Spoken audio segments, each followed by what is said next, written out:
이 한국거래소의 시스템 오류로 어제 코스피 거래가 7분간 멈추는 초유의 사고가 발생했습니다.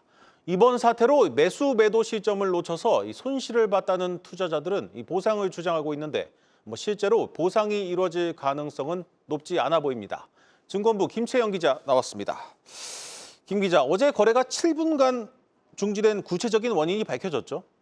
네, 어제 오전 11시 37분부터 약 7분간 코스피 시장에 전산 장애가 발생했는데요. 이 때문에 국내 증권사들의 MTS와 HTS에서 호가창이 멈추고 시세 확인과 주문 체결이 한동안 중단됐습니다. 한국거래소는 장애 발생 원인이 이달 4일 대체거래소 출범과 함께 도입한 중간가 호가 때문이라고 밝혔는데요. 코스피 상장 종목인 동양철관에서 문제가 생긴 겁니다. 한 주당 2,000원 미만인 동양철관과 같은 종목은 호가 단위가 1원이어서 중간 호가가 0.5원이 됩니다. 그런데 국내 주식시장에서는 1원 미만의 소수점 거래를 허용하지 않고 0원으로 절사되거든요. 이 과정에서 시스템이 예상한 체결 가능 주식수와 실제 체결된 주식수 사이에 차이가 생겼고 이 차이를 시스템이 오류로 인식한 겁니다. 전산 오류가 발생하기 직전 동양철관은 1,028원의 거래가 체결되고 있었는데 중간가 호가가 매수 호가와 동일해지면서 시스템 충돌을 일으켰고 이러한 매매 지연이 코스피 전체 거래 체결 엔진을 멈추게 한 것으로 보입니다. 결국 이제 한국거래소의 시스템 오류 때문에 발생한 이 사고라는 건데 손실을 본 투자자들 보상받을 수 있는 겁니까?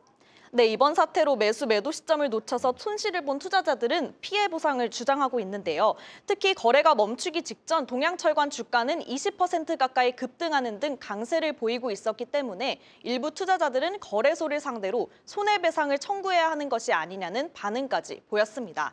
하지만 실제로 보상이 이루어질 가능성은 크지 않다는 게 업계 중론인데요. 오류가 발생한 시간이 비교적 짧았고 구체적인 피해를 입증하기도 쉽지 않기 때문입니다. 거래소는 지난 2023년 분쟁 처리 지침을 제정했는데 이를 토대로 배상한 사례는 아직 없습니다.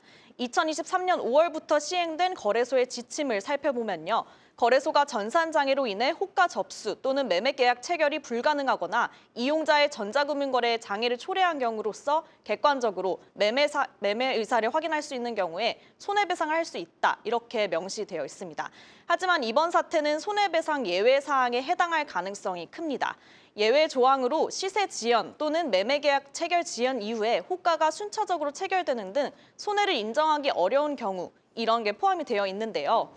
거래소 측은 거래 재개 후 순차적으로 접수된 거래가 처리됐기에 체결이 지연됐을 뿐 실질적인 피해는 없다는 입장입니다. 정은보 한국거래소 이사장은 이날 오전 공매도 전산 시스템 시연회 이후에 손해배상 청구 검토와 관련해서 필요하면 해야 한다 이렇게 밝혔는데 코스피 거래 지연이 손해배상 대상에 해당하는지 따져봐야 할 것으로 보입니다. 그런데 이제 이번 사태의 원인이 복수거래소 체제로 도입된 이 중간가 호가 때문인데 정작 대체 거래소는 문제없이 작동하지 않았습니까? 네, 넥스트레이드의 매매 거래는 정상적으로 이루어졌지만 초유의 거래 중단 사태가 발생하면서 한국거래소뿐만 아니라 넥스트레이드까지 전반적인 주식 거래 시스템에 불안감이 생길 수밖에 없게 됐는데요. 지난 4일 넥스트레이드 출범 후에 2주간 10종목만 거래됐지만 다음 주부터는 거래 종목이 총 350개로 확대되면서 코스피 대장주인 삼성전자와 SK하이닉스도 거래할 수 있게 됩니다. 31일에는 800종목으로 확대돼 투자자들의 걱정이 앞서는 게 사실이죠. 실제로 지난 4일과 5일 미래에셋증권과 키움증권 등에서 매매 체결 조회가 지연되거나 증권 거래세를 잘못 산정하는 등 오류가 발생했는데요. 이에 금감원은 현재 매일 증권사들로부터 ATS 운영 현황을 보고받고 있는 것으로 파악이 됐습니다. 거래소도 이번 장애를 계기로 4월 말까지 매주 넥스트레이드와 합동 점검을 실시하기로 했는데요.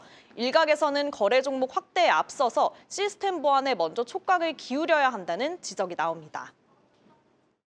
800개는 무리라고 보고요. 일단 100개 정도로 좀 몇 개월 동안 안착을 시킨 다음에 그다음에 그 종목을 확대하는 게 옳다고 봅니다. 큰 피해를 본 투자자가 있다면 그것은 건별로 판단을 해야 되지 보상이 안 된다. 결론 낼 사안은 좀 아니라고 봅니다. 당분간 종목을 줄이더라도 안전 위주로 운영해야 한다는 의견입니다. 네, 잘 들었습니다. 증권부 김채영 기자였습니다.